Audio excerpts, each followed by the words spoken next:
Halo sobatku, dimanapun kalian berada, gimana kabarnya? Semoga kalian dan keluarga dalam keadaan baik-baik saja ya. Kali ini kita akan membahas Donghua Wudong Qiangun episode 4 yang tayang hari Minggu ini. Perlu diingat, ini hanya sekedar bocoran spoiler. Jika narasi dan pintu berbeda, mohon dimaklumi ya.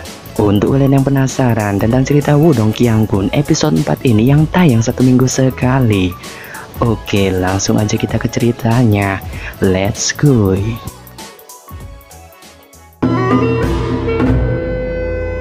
Pada ending episode 3 sebelumnya, kita diperlihatkan percakapan antara Jiang Sui dan Jiang Lei, yang dimana Jiang Sui melarang Jiang Lei untuk bertarung dengan Luo Jiu. Namun Jiang Lei menolak saran dari Jiang Sui dan tetap ingin bertarung, karena menurutnya jika dia tidak bertarung, maka reputasi dojo bela diri elangnya akan diinjak-injak. Di sisi lain, Lindong sedang beristirahat dan memulihkan jiwa dan raganya. Namun ketika dia masih beristirahat, Jiang Sui datang meminta bantuan kepadanya untuk menggantikan ayahnya melawan Luo Jiu. Nah, ini dia bocoran spoilernya. Ekspresi Lindong tidak terlalu terkejut ketika dia mendengar permintaan yang diutarakan Jiang Sui. Terbukti dia sudah lama mengantisipasi permintaan Jiang Sui ini. Jiang Sui menatap ekspresi tenang Lindong sebelum dia tiba-tiba menarik napas dalam-dalam. Dia juga mengatakan kepada Lindong bahwa dia bersedia menjadi budak atau pelayannya. Setelah mengucapkan kata-kata itu, tangan Jiang Sui kemudian dengan lembut membuka ikatan di pinggangnya sebelum gaunnya terlepas. Dalam sekejap, sosok dolar kuning yang sama indahnya seperti permata muncul di ruangan ini. Perubahan mendadak ini langsung menyebabkan ketenangan di wajah Lindong menjadi rusak. Dia agak terkejut ketika dia menatap tubuh dolar kuning yang sempurna di depannya. Dari sudut pandangnya, Lindong tidak bisa tidak mengakui bahwa Jiang Sui di depan matanya memiliki daya pikat yang tidak dapat ditolak oleh semua orang. Namun, dia adalah orang yang sangat berpegang teguh pada keimanannya. Karena itu, dia menghela napas dalam-dalam sebelum dengan enggan memalingkan pandangannya. Kemudian suaranya yang agak serak terdengar. Ketika suara serak Lindong terdengar, dia mendengar suara isakan yang sangat lembut. Segera, dia sedikit terkejut ketika dia berbalik untuk melihat wajah Jiang Sui meneteskan air mata. Ketika meneteskan air mata ini, Jiang Sui berkata kepada Lindong bahwa dia tidak punya cara lain selain melakukan ini. Dia juga mengatakan bahwa dia bersedia melakukan semua ini demi keluarganya. Saat menatap wajah sedih dan curahan hati Jiang Sui, Lindong menghela napas dengan lembut. Dia mengerti perasaan Jiang Sui karena dia juga pernah mengalaminya sebelumnya. Melihat Lindong yang tetap berpegang teguh pada keimanannya, tangan Jiang Sui kemudian meraih selimut tipis dan dengan satu gerakan cepat ia menutupi tubuh dolar kuningnya. Melihat ini, Lindong menatap Jiang Sui dan memaksakan sebuah senyuman. Dia mengatakan bahwa dirinya tidak seperti Luo San yang menginginkan cara seperti itu. Dia juga mengatakan bahwa dia juga terlibat di dalam masalah dojo ini. Maka dari itu, dia meminta Jiang Sui untuk tidak perlu khawatir dan melakukan cara seperti ini. Mendengar kata yang diucapkan Lindong, Jiang Sui menyeka wajahnya. Dia juga mengatakan bahwa jika dia tidak melakukan cara seperti ini, maka dia khawatir Lindong akan pergi. Lindong sedikit heran ketika mendengar kata yang diucapkan Jiang Sui. Dia kemudian melihat Jiang Sui dan mengatakan kepadanya untuk tidak perlu khawatir dengan semua masalah ini. Dia juga mengatakan kepada Jiang Sui bahwa dia akan melindungi semua orang di dojo ini apapun yang terjadi. Setelah mendengar kata-kata Lindong, mata Jiang Sui sedikit melebar. Tangannya menempel pada selimut tipis di tubuhnya sebelum dia duduk di kursi lebar di satu sisi. Dia kemudian bertanya dengan sedikit malu kepada Lindong apakah dia akan membantu dojo bela diri elangnya. Mendengar pertanyaan yang diucapkan Jiang Sui, Lindong perlahan mengangguk. Melihat Lindong yang mengangguk, Jiang Sui tersenyum. Pada saat ini, senyum di wajahnya sangat mempesona seperti bunga kamelia. Lindong kemudian terbatu dan mengatakan kepada Jiang Sui untuk memakai pakaiannya. Mendengar kata yang diucapkan Lindong, wajah Jiang Sui memerah. Dia juga memerintahkan Lindong untuk menutup matanya.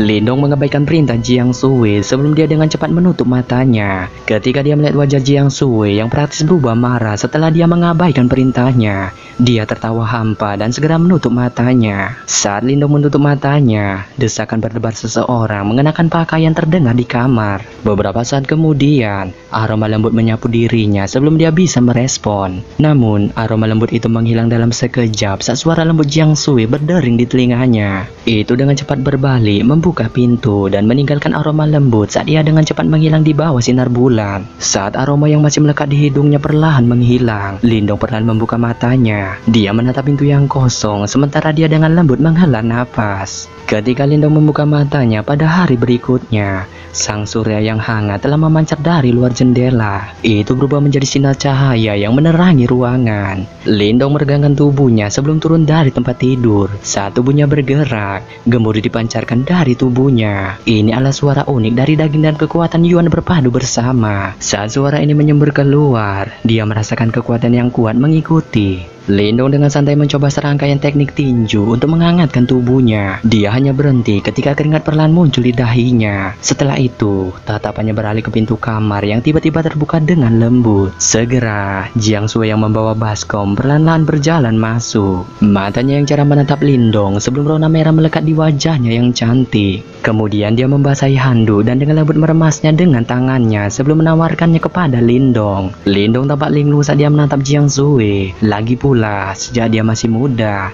dia tidak pernah diperhatikan seorang ayang. Sementara dia sedang ditatap oleh Lindong, kemerahan pada wajah Jiang Sui semakin intensif. Dia menundukkan kepalanya dan dengan lembut berkata kepada Lindong bahwa hanya bantuan ini saja yang bisa dia lakukan. Mendengar kata yang diucapkan Jiang Sui, Lindong tertawa dan berterima kasih. Dia kemudian tersenyum saat dia meraih handuk hangat itu yang masih memiliki sedikit aroma wangi. Setelah dia menggosok wajahnya dan menghapus keringat dan kotoran, dia dengan canggung mengembalikan handuk itu kepada Jiang Sui. Melihat ini, Jiang Sui mengulurkan tangannya dan tidak mempedulikannya sama sekali saat dia menerimanya. Saat dia menatap Jiang Sui yang kepalanya sekarang diturunkan saat dia diam-diam mencuci handuk, Lindong menggaruk kepalanya. Mungkin dia salah, namun dia merasa bahwa cara Jiang Sui memandangnya hari ini sedikit berbeda. Melihat perbedaan ini, Lindong kemudian menatap Jiang Sui dan mengatakan kepadanya untuk tidak perlu menganggapnya istimewa. Dia juga mengatakan bahwa dia telah menganggap Jiang Sui sebagai teman sejati.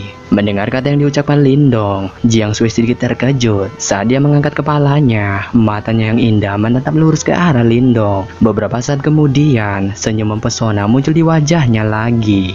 Tepat ketika Jiang Sui masih tersenyum di ruangan yang sunyi ini, sebuah suara mendesak tiba-tiba terdengar dari luar. Mendengar suara ini, Jiang Sui segera berbalik dan meninggalkan ruangan. Segera, Lindong mulai mendengar beberapa suara yang mengatakan bahwa mereka telah dikepung oleh dojo bela diri darah. Saat mendengar suara ini, Lindong yang berada di dalam ruangan langsung menyipitkan matanya. Dia meregangkan punggungnya dan berjalan keluar ruangan. Dia kemudian tersenyum dan mengajak Jiang Sui untuk ke sana dan memeriksanya. Setelah mengajak Jiang Sui, Lindong langsung menuju pintu keluar dojo bela diri. Ketika melihat tindakan Lindong, wajah Jiang Sui langsung menjadi percaya diri. Dia menekan rasa takut di hatinya, mengambil napas dalam-dalam dan segera mengikuti di belakangnya. Saat ini, dojo bela diri elang telah dikepung dengan ketat. Mayoritas pasukan ini memiliki lencana yang sama di dada mereka. Itu merupakan simbol dojo bela diri darah. Di pintu masuk dojo bela diri elang, Jiang Li dengan dingin menatap anggota dojo bela diri darah yang berkerumun. Beberapa saat kemudian, dia akhirnya berkata dengan tidak peduli kepada pemimpin dojo bela diri darah bernama Luo Jiu bahwa sangat kesiangan untuk mengajak baku hantam dojo bela diri elangnya.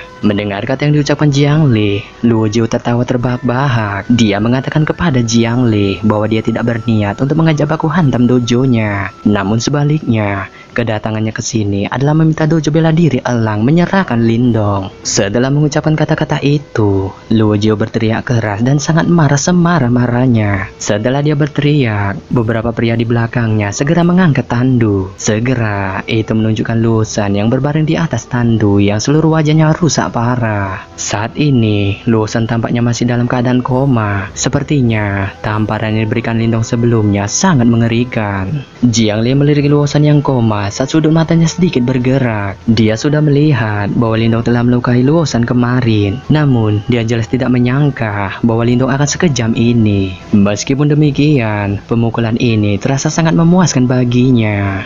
Anggota dojo bela diri Elang saling memandang dengan ekspresi gembira yang sama di mata mereka. Jika bukan karena situasi saat ini, banyak dari mereka akan tertawa terbahak-bahak. Meskipun mereka mampu mengendalikan diri mereka sendiri, Luo Jiu masih bisa merasakannya. Seketika, ekspresi wajahnya yang sudah gelap berubah menjadi semakin menakutkan. Dia menatap dengan kejam pada Jiang Li dan dengan sungguh-sungguh mengatakan bahwa dia memintanya untuk menyerahkan Lindong. Dia juga mengatakan kepada Jiang Li, jika dia tidak menyerahkan Lindong, maka dia akan mengamuk. Mendengar kata yang diucapkan Luo Jiu, Jiang Li biasa aja. Dia juga mengatakan kepada Luo Jiu bahwa dia tidak takut sedikit pun dengannya. Setelah mengucapkan kata-kata itu, Jiang Li mencengkeram telapak tangannya dan pedang besarnya segera muncul. Karena auranya yang sangat kuat, pedang itu langsung meledak. Ketika melihat situasi ini, Luo Jiu tertawa terbahak-bahak. Dia mengatakan kepada Jiang Li bahwa perbedaan kekuatan mereka sedikit jauh dan dia tidak cocok bertarung dengannya. Mendengar kata yang diucapkan Luo Jiu, mata Jiang Li menjadi semakin gelap. Tiba-tiba, kakinya menginjak tanah saat sosoknya segera berlari maju. Pedang besarnya menghasilkan momentum yang tangguh karena dengan ganas menyapu Luo Jiu yang duduk di atas kudanya. Ketika dia melihat kejadian ini, ekspresi Luo Jiu berubah serius. Tangannya meraih ketika palu perang yang hebat segera muncul. Kemudian dia menepuk telapak tangannya pada kudanya dan tubuhnya melonjak ke atas. Palu perangnya bersiul di udara seperti longsoran salju dan dengan kecepatan seperti kilat, itu menghantam pedang Jiang Li.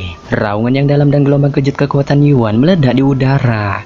Tubuh Jiang Li langsung tersungkur oleh tumbukan. Dia jatuh ke tanah dan meninggalkan bekas luka. Ketika melihat bahwa Jiang Li berada pada posisi yang kurang menguntungkan setelah pertukaran pertama, anggota dojo bela diri Elang langsung mengeluarkan suara-suara yang mengkhawatirkan. Setelah baku hantam dengan Jiang Li, kilatan ganas melintas di mata Luo Jiu. Segera, tanpa niat untuk berhenti, sosoknya melintas dan menukik seperti burung phoenix. Palu di tangannya membawa kekuatan yang sangat mengerikan karena dengan kejam menghantam Jiang Li. Yap. Sampai di sini saja saya menyampaikan bocoran spoiler Wudong Qiangqun episode 4 yang baru tayang minggu ini. Akhir kata saya ucapkan bye-bye.